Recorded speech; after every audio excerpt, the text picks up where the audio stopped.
नमस्कार साथियों, मैं आनंद प्रकाश पांडे एन मिश्रा क्लासेस में आप सभी का स्वागत करता हूं। जैसा कि हम लोग अध्ययन कर रहे हैं गणित शिक्षण की विधियां, क्योंकि हम लोग इससे पहले विज्ञान शिक्षण पर अध्ययन कर चुके हैं और विज्ञान शिक्षण के बाद हम लोग गणित शिक्षण में आगमन विधि का अध्ययन कर चुके हैं। अब हम लोग जो अध्ययन करेंगे आज, वो हम लोग क्या अध्ययन करेंगे? निगमन विधि। क्या है? डिडक्टिव मेथड, निगमन विधि। इससे पहले हम लोग जो अध्ययन किए थे आगमन विधि, इंडक्टिव मेथड के बारे में अध्ययन किए थे।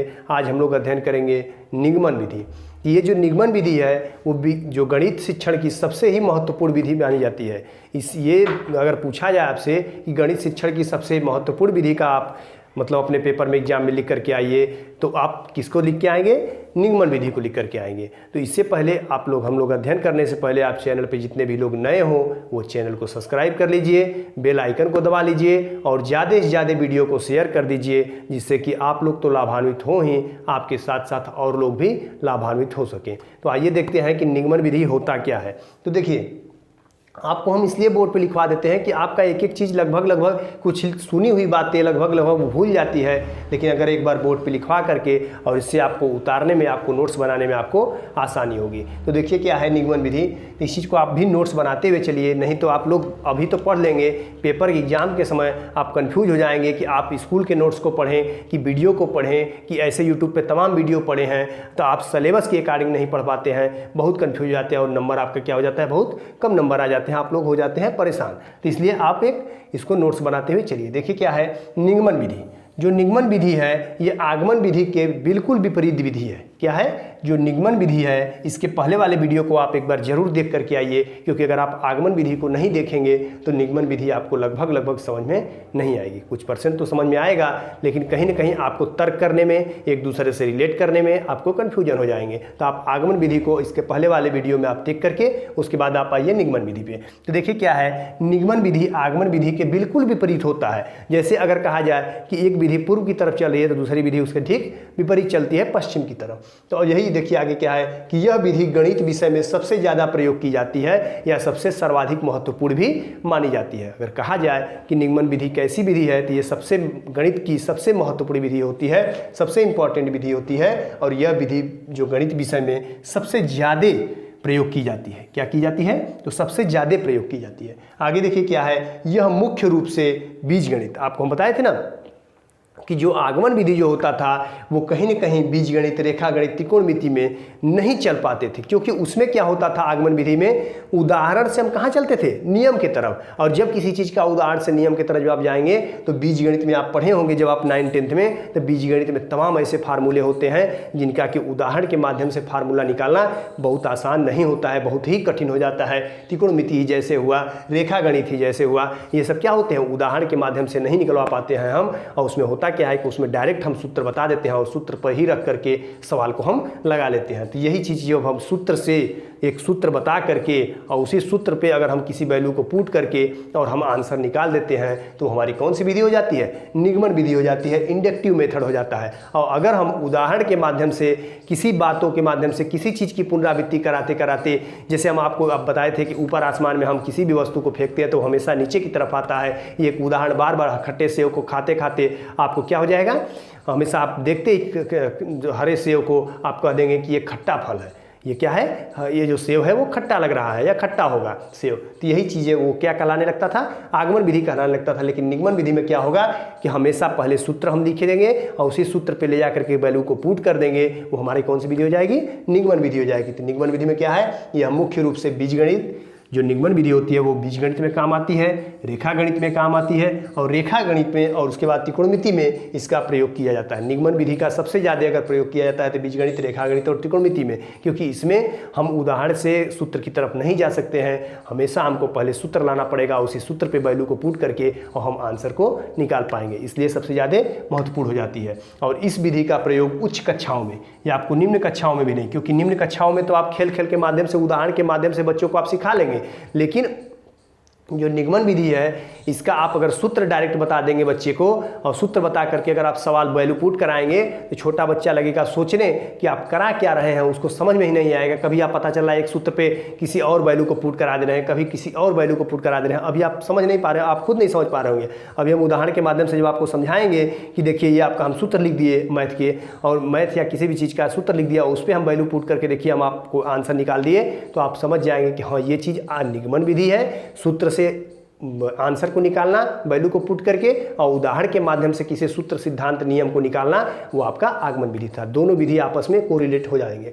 तो आगे देखिए क्या है, इस विधि का प्रयोग उच्च कक्षाओं में किया जाता है। इस विधि में अब देखिए इस विधि में आपको एकदम याद कराते हुए हम चल रहे हैं, ऐसा नहीं कि ये विधि आपको सिर्फ हम पढ़ा रहे हैं, आपको एकदम याद कराते चल रहे हो। यही याद ही नहीं करा रहे हैं, आपको आगमन विधि पढ़ा चुके हैं और आप जा करके पीछे आगमन विधि पढ़ करके जब आप आएंगे तो आपको हम निगमन विधि पढ़ा रहे हैं, लेकिन आपको आगमन विधि यहाँ भी याद करा दे रहे हैं। कैसे, ध्यान दीजिए कि इस विधि में सूक्ष्म से स्थूल, उसमें जब आप पढ़ेंगे आगमन में तो उसमें था स्थूल से सूक्ष्म की तरफ, तो यहाँ आप याद कर लीजिए, ठीक उसका उल्टा कर लीजिएगा। निगमन विधि अगर पेपर में पूछ रहा है तो लिख देंगे कि इस विधि में सूक्ष्म से स्थूल की तरफ, सामान्य से विशिष्ट की तरफ तथा प्रमाण से प्रत्यक्ष की ओर, नियम से उदाहरण की ओर अग्रसित होती है। ये आपके 3-4 पॉइंट जो हैं इसको आप याद करके रखिएगा कि सामान्य से विशिष्ट की ओर तथा प्रमाण से प्रत्यक्ष की ओर या नियम से उदाहरण की ओर। और वहाँ क्या होता था, जो हमारा जो आगमन विधि जो होती थी, इंडक्टिव जो मेथड होता था, वहाँ क्या होता था, वहाँ डायरेक्ट होता था स्थूल से सूक्ष्म की ओर, जो यहाँ पे विशिष्ट से सामान्य की ओर हो जाता था। यहाँ पे प्रमाण से जो यहाँ प्रत्यक्ष की तरफ है, वहाँ पे क्या होता था, प्रत्यक्ष से प्रमाण की तरफ हो जाता था। जो यहाँ पे निगमन विधि में जो नियम से उदाहरण की तरफ होता था, वो उदाहरण से नियम की तरफ हो जाता था। ठीक इसका उल्टा, इसका ठीक विपरीत, क्योंकि पहले ही लिख दिया गया है कि निगमन विधि आगमन विधि के बिल्कुल विपरीत होती है। तो सब कुछ ये 3-4 पॉइंट जो है इनको एकदम याद करके रखिए। पेपर में इस कोटेशन को, इस पॉइंट को एकदम लिखिए ताकि आपका नंबर कंफ्यूज आप भी मत होइएगा और एग्जामिनर भी अगर आपकी कॉपी अगर चेक करेगा तो वो कंफ्यूज न होने पाए। तो इसलिए तो ये क्या होती है, नियम से उदाहरण की तरफ। आपको नियम एक बताया जाएगा सबसे पहले ही। आप मान लीजिए कि मैथ पढ़ाने हम मैथ आपको मान लीजिए हम पढ़ा रहे हैं या फिर कोई टीचर अगर आपको पढ़ाने जा रहा है तो सबसे पहले क्या करेगा, एक कोई सूत्र बता देगा, वो सूत्र एकदम प्रमाण होगा, एकदम प्रत्यक्ष होगा, उससे एकदम आंसर उसका निकाल के लेकर आएगा। वो क्या होगा, उसका प्रत्यक्ष आंसर आ जाएगा। आपका नियम का मतलब वही सूत्र बता देगा, उससे आपको कहाँ लेके जाएंगे, उदाहरण की ओर लेकर के जाएंगे, अग्रसित होती है। तो इस नियम को हम क्या कहते हैं, निगमन विधि कहते हैं, डिडक्टिव मेथड कहते हैं। और इस विधि में बालकों की नियम, सिद्धांत और सूत्रों का याद कराया जाता है। कहने का मतलब यह है कि कोई भी फार्मूला अगर आपको है तो उस फार्मूले को सबसे पहले बच्चे को याद कराया जाएगा।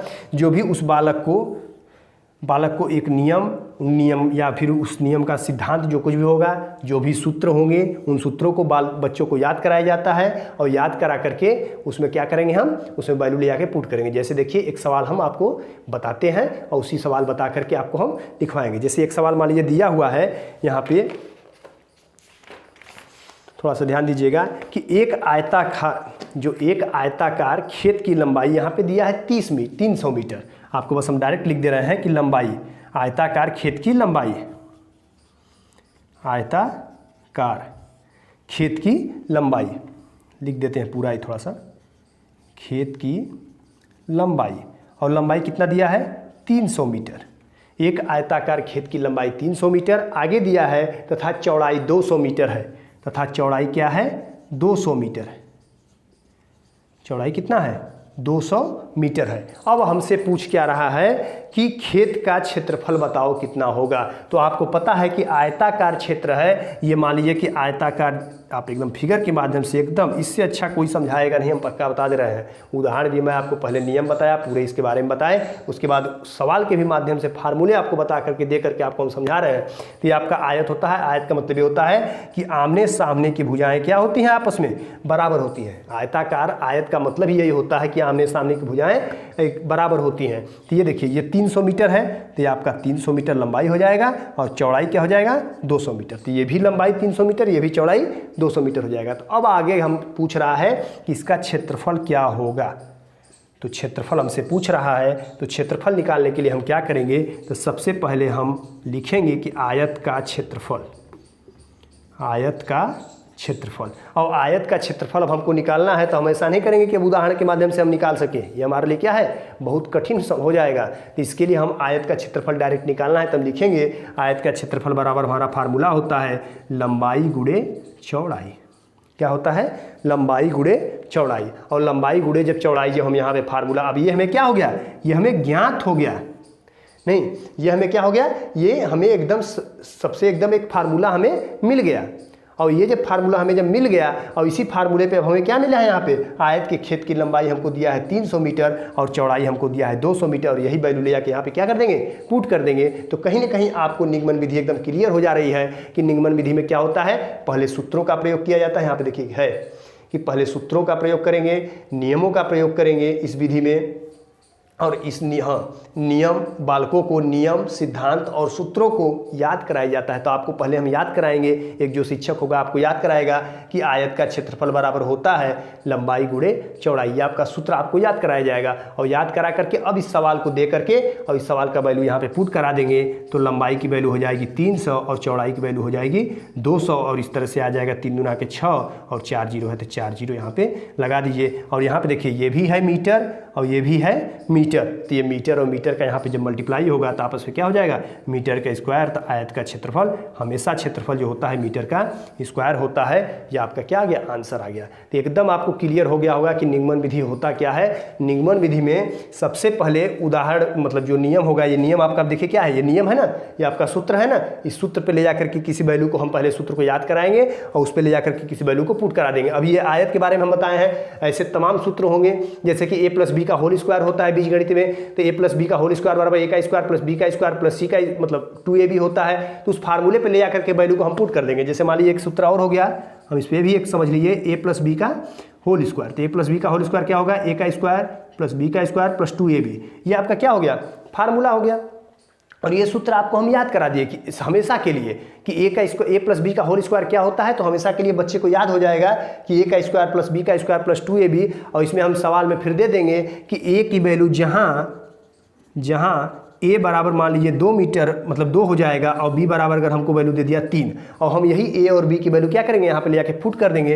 यहाँ पे पुट करके क्या निकाल देंगे, a का स्क्वायर प्लस b की जगह पे क्या हो जाएगा 3 का स्क्वायर और प्लस 2, a की जगह फिर यहाँ पे 2 है तो 2 इंटू 3, और आपस में इसी को सॉल्व कर देंगे तो ये हमारा आंसर आ जाएगा। तो कहीं ना कहीं आपको देखने को मिल रहा है कि सबसे पहले सूत्रों को याद कराया जाता है। एकदम आपको ये पूरा नियम जो है, एक एक पॉइंट जितना भी लिखवाए हैं सब कुछ एकदम फॉलो हो जा रहा है एक उदाहरण के माध्यम से। आप एकदम समझ लीजिए। एक बार फिर से इसको अगर देखना चाहते हैं तो देख भी लीजिए कि निगमन विधि आगमन विधि की बिल्कुल विपरीत विधि है। यह विधि गणित विषय में सबसे ज़्यादा प्रयोग की जाती है।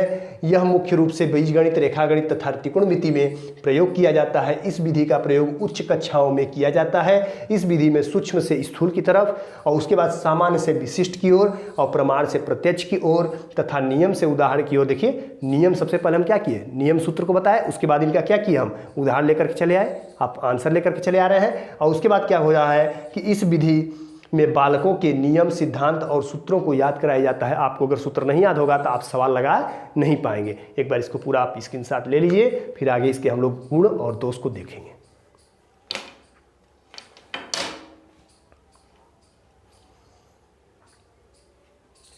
चलिए आइए देखिए, जैसे कि निगमन विधि के गुण क्या है। निगमन विधि का गुण देखिए क्या है कि इस विधि में समय की बचत होती है।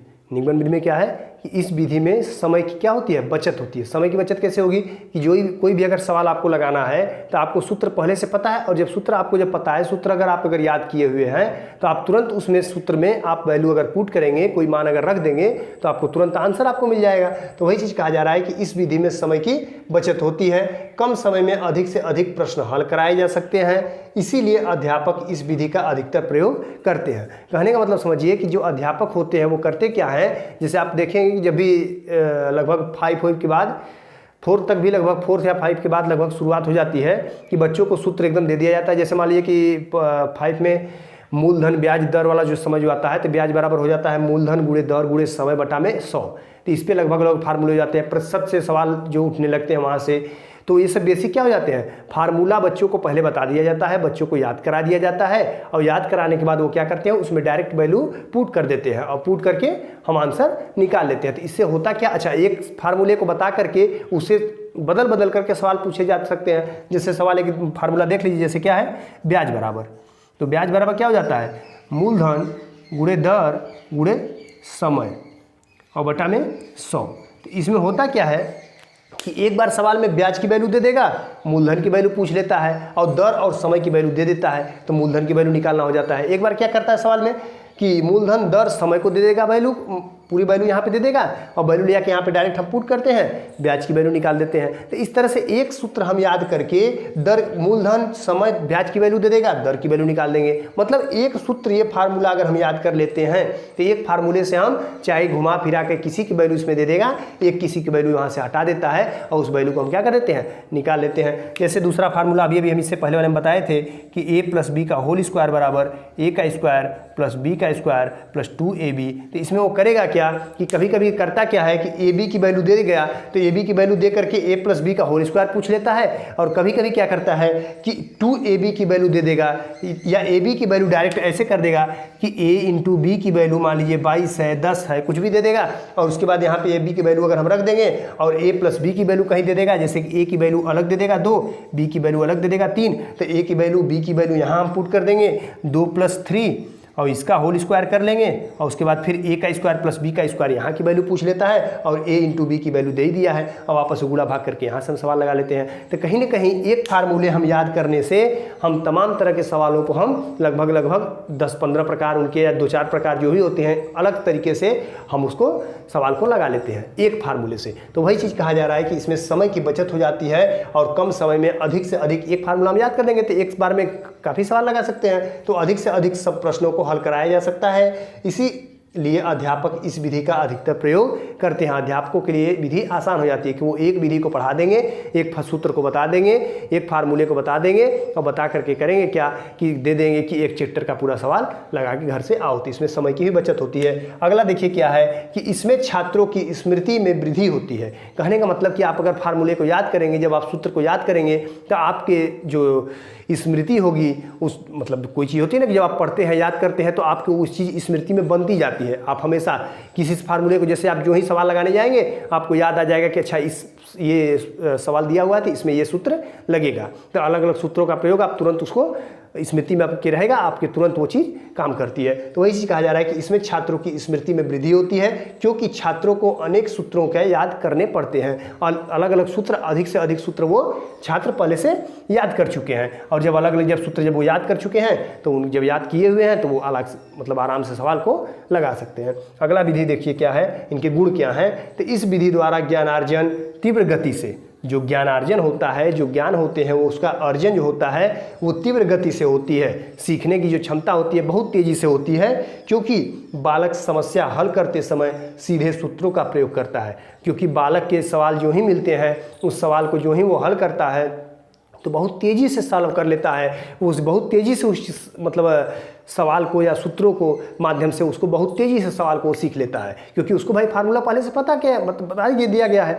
और जब फार्मूला जब उसको जब बहुत तेज़ी से जब बता दिया गया है, पहले का बता दिया गया है, तो फार्मूला करना क्या है, बच्चे को सवाल पढ़ा और उसमें बस 2-4 फार्मूले होंगे और वही 2-4 फार्मूलों को ले जाकर वहाँ पुट कर देता है और सवाल का आंसर निकाल लेता है। तो वही चीज़ कहा जा रहा है कि इस विधि द्वारा ज्ञानार्जन तीव्र गति से होती है, क्योंकि बालक की समस्या, जो भी बालक की समस्या रहेगी, जो भी क्वेश्चन रहेगा उसका, वो समस्या हल करते समय सीधे सूत्रों का प्रयोग करता है। वो बालक क्या करेगा, सीधे सूत्र का प्रयोग, किसी और चीज़ में परेशान नहीं होगा, वो डायरेक्ट सूत्र रखेगा और उस सवाल का आंसर निकाल लेगा। आगे देखिए क्या है कि यह विधि छात्रों में रटने की प्रवृत्ति उत्पन्न करती है। यह विधि क्या करती है, छात्र में रटने की प्रवृत्ति, क्योंकि भाई इनके दोष, किसी चीज़ का जब गुण होता है तो उनके दोष भी होंगे, तो इनके दोष क्या हैं कि यह विधि छात्रों में रटने की प्रवृत्ति उत्पन्न करती है। सही बात है कि अगर फार्मूला अगर आपके याद नहीं रहेगा तो आप अगर पेपर में बैठे हैं तो क्या आप सवाल को लगा पाएंगे, आप सवाल को छोड़ के चले आएंगे, और अगर नहीं भी होगा तो किसी और का फार्मूला ला करके उस सूत्र में लगाना है, मूलधन ब्याज का फार्मूला लगा के चले आएंगे, a + b का होल स्क्वायर लगा के चले आएंगे, किसी और चीज़ का फार्मूला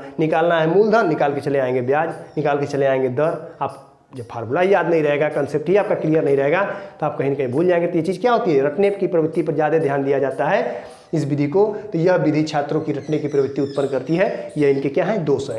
अगला देखिए क्या है दूसरा, कि इस विधि से छात्रों में आत्मविश्वास, जो छात्र का आत्मविश्वास होता है, जैसे देखिए किसी भी चीज़ को अगर आप उदाहरण से या फिर किसी अन्य माध्यम से आप किसी चीज़ को सीख लेते हैं तो आपका आत्मविश्वास बढ़ता है। जैसे हम आपको पढ़ा रहे हैं, आप एक सकारात्मक कमेंट करिए, आप सर बहुत अच्छा पढ़ाते हैं, आपका सर बताई हुई हर एक बातें आपको समझ में आ जाती है। बहुत लोग कमेंट भी करते हैं, बहुत अच्छा लगता है। तो इस तरह से अगर आप सकारात्मक जब कमेंट करते हैं तो हमें भी मोटिवेशन आता है, हम भी एक आत्मविश्वास हमारे अंदर आता है कि जो भी हैं यूट्यूब पे हमारे मित्र भाई बहन, उन लोग के लिए हमें वीडियो बनाना है, हमें लेक्चर क्लास देना है। और लेकिन अगर उसी में कुछ बच्चे, आप सभी लोग क्या करना शुरू कर दें, सर आपकी तो वीडियो अच्छी ही नहीं लगती है, सर आप तो पढ़ाने का तरीका ही आपका सही नहीं है, आप तो सर समझा ही नहीं पाते हैं। अगर आप नकारात्मक कमेंट करने लगेंगे तो हम कितना हूँ अपने आप को सक्रिय हो पाएंगे, कितना हूँ अपने अंदर आत्मविश्वास लाएंगे, लेकिन फिर भी आपको हम पढ़ा नहीं सकते हैं। या फिर आप अपने मन में एक धारणा बैठा लीजिए कि नहीं, ये सर हमको नहीं पढ़ा सकते हैं। ये मिश्रा क्लासेस पर ही अमन मणि सर है, नितेश सर हैं, आनंद सर हैं, हम तीनों लोग पढ़ाते हैं। लेकिन अगर मन में आप ये धारणा बना लीजिए कि नहीं, हाँ आनंद सर अच्छा नहीं पढ़ा पाएंगे या नितेश सर हमको नहीं पढ़ा सकते हैं, तो आप ये अगर मन में धारणा बैठा लेंगे और अगर आप कमेंट के माध्यम से, तो आप खुद नहीं सीख पाएंगे, आपका आत्मविश्वास वहीं कमज़ोर हो जाएगा। या आप अगर उसमें कमेंट के माध्यम से, आप ही लोग अगर 10 लोग देख रहे हैं या 1000 लोग देख रहे हैं यूट्यूब पे, हज़ारों लोग एक निगेटिव कमेंट करना शुरू कर दें, तो जो यहाँ के मिश्रा क्लासेस के जो भी तीनों लोग हम लोग हैं, हम लोग के अंदर क्या हो जाएगी, निराशा हो जाएगी और हम लोग आपको नहीं पढ़ा सकते हैं, नहीं समझा पाएंगे। जितनी अच्छे से समझाना चाहिए, एक मन में डर बना रहेगा, आत्मविश्वास में हमारी क्या हो जाएगी, कमी हो जाएगी। पता नहीं आप लोग को समझ में आ रहा है कि नहीं समझ में आ रहा है। तो वही चीज़ें हैं कि इस विधि से छात्रों में आत्मविश्वास व आत्मनिर्भर की भावना पैदा नहीं होती है, नहीं हो पाती है, क्योंकि कहीं ना कहीं हमें एक डर की भावना हो जाती है। कहीं ना कहीं ये क्या हो जाएगी, आत्मविश्वास जो अपना खुद का होता है वो हम खो देते हैं। तो यही चीज़ कहा जा रहा है कि इस विधि से, और वैसे भी आप जानते भी हैं कि अगर जैसे हम ही मान लीजिए यहाँ पढ़ा रहे हैं, तो अगर हमें कोई चीज़ याद नहीं होती एकदम पूर्ण रूप से, हमें अगर याद नहीं होती, हम अगर अपना खुद का हमारा तर्क नहीं होता, खुद का हमारा चिंतन नहीं होता, कुछ चीज़ें तो किताब से लेते हैं हम, लेकिन अगर हमारा खुद का समझाने का तरीका नहीं होता तो हम आपको समझा पाते, नहीं समझा पाते। तो वही चीज़ कहा जा रहा है, हमारा आत्मविश्वास खुद हमारा कम हो जाता। तो इस विधि में छात्रों में आत्मविश्वास और आत्मनिर्भर की भावना पैदा नहीं हो पाती है। इसी विधि से इनके ये क्या है, दोष है। कहीं ना कहीं भाई सही बात है, आप अगर रट करके कोई चीज़ पढ़ाएंगे तो वो चीज़ें थोड़ी आ पाएगी। आपका खुद की कुछ चीज़ें होनी चाहिए ना, आपके अंदर खुद का आत्मविश्वास होना चाहिए ना। ये सब चीज़ें इसमें क्या हो जाती है, निगमन विधि में कमी हो जाती है, इसकी आप नहीं कर पाते। अगला देखिए क्या है दोष, कि इस विधि में छात्र नियम और सिद्धांतों का ज्ञान परिश्रम से प्राप्त नहीं करता है। सही बात है कि जो भी नियम होगा, जो भी सिद्धांत होगा, उस सिद्धांत उस नियम को क्या करिए, हम याद कर लिए। ये फार्मूला जो सूत्र था, इसको हम क्या कर लिए, याद कर लिए। तो जब याद कर लिए तो क्या हम इसको तर्क किए कि उस इसमें चिंतन किए, अपना कुछ अपना हम दिमाग खुद का लगाए, कुछ नहीं कर पा रहे। हम तो डायरेक्ट हमें मिला हुआ खाना पका हुआ मिला, अपना हम खा रहे हैं बैठ के, क्या दिक्कत है। लेकिन वही चीज़ खाने के लिए क्या होगा कि जब कोई बच्चा अपने से जाएगा, जैसे घर में देखते हैं आप कि माता जी क्या करती हैं, पहले खाना को बनाने के लिए पूरा अपना व्यवस्था करती हैं, पूरी सामान को लाती हैं, ला करके उसको धीरे धीरे बनाती हैं, तब जा करके वो चीज़ क्या होता है, हमको खाने के मिलता है। लेकिन वही अगर बना बनाया जो खाना मिल जाता है हम लोगों को और हम लोग उसको खा लेते हैं, तो उस चीज़ क्या हमको समझ में आएगी, कुछ नहीं, हमको उसका अस्तित्व ही नहीं, हम उसको पकड़ पाएंगे कि नहीं हाँ खाना बन करके आता है, या खाना बनाने में बहुत ज़्यादा परिश्रम लगता है। हम लोग कह देंगे कि अरे क्या ये तो बना बनाया खाना रोज मिल जाता है, इस खाना बनाने में क्या है, कुछ नहीं होता है। लेकिन वही चीज़ अपने बना करके देखिए उसमें कितना परिश्रम लगता है। तो वही चीज़ यहाँ पे कहा जा रहा है कि इस विधि में छात्र नियम और सिद्धांतों का ज्ञान परिश्रम से प्राप्त नहीं कर पाता है, या परिश्रम से प्राप्त नहीं करते हैं, या परिश्रम नहीं कर पाते हैं। बनी बनाई खीर आपको मिल जाती है, इसको अगर हम एक शब्द में कह सकते हैं कि बनी बनाई खीर आपको मिल जाती है और आप खा लेते हैं। तो क्योंकि अध्यापक इस सूत्रों को पहले से ही बता देता है, बता रहे ना, सूत्र को आपको पहले से बता दिया गया, आप जो भी सवाल आएगा उस पर आप वैल्यू पुट करेंगे, आंसर निकाल देंगे। तो अध्यापक सूत्र को पहले से ही बता देता है, और जिससे छात्र की जिज्ञासा होगी वो आपका शांत हो जाएगी। इसी सूत्र पे तो लगाना है सवाल को, इसी सूत्र पे तो लगाना है, इसका आंसर आएगा। तो आपको जिज्ञासा, तर्क, विचार और शक्ति का बौद्धिक विकास नहीं हो पाता है। अगर आपको सूत्र फार्मूला पहले से मिल जाएगा तो आप सोच नहीं पाएंगे, आप तर्क नहीं कर पाएंगे, आप अपने से कुछ उसमें निकाल नहीं पाएंगे। तो ये सब चीज़ें क्या हो जाएंगी, इनके दोष हो जाएंगे, और आपको कहीं ना कहीं आपके तर्क करने की क्षमता, विचार और शक्ति का विकास, बौद्धिक विकास जो होगा आपका, वो नहीं हो पाता है अच्छे से। तो हम समझ रहे हैं कि आप लोग को एकदम क्लियर हो गया होगा निगमन विधि, डिडक्टिव मेथड। जो कुछ भी नहीं समझ में आया आप कमेंट में जरूर लिख दिया करिए। एक बार इसका आप स्क्रीनशॉट लीजिए।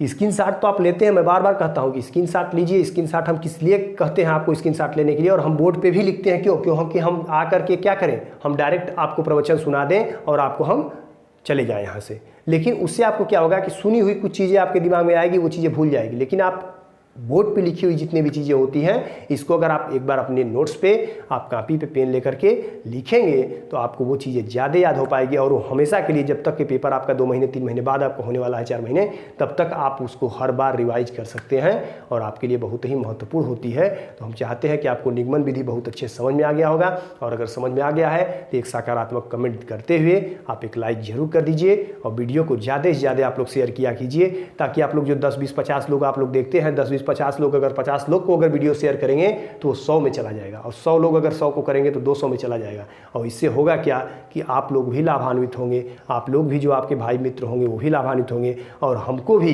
एक सकारात्मक मोटिवेशन मिलता है, ताकि हम भी आपके लिए आएँ कि हमारे जो मित्र हैं, भाई बहन हैं, वो हमें बुला रहे हैं, हमें कह रहे हैं कि हाँ अगला वीडियो और दीजिए, और हम भी मोटिवेशन होकर के आपको अगले वीडियो के लिए तैयार रहते हैं, और हम भी आपको देते रहेंगे। तो मैं आशा करता हूँ कि आप लोग को निगमन विधि बहुत अच्छे से समझ में आ गया होगा। इसी के साथ धन्यवाद।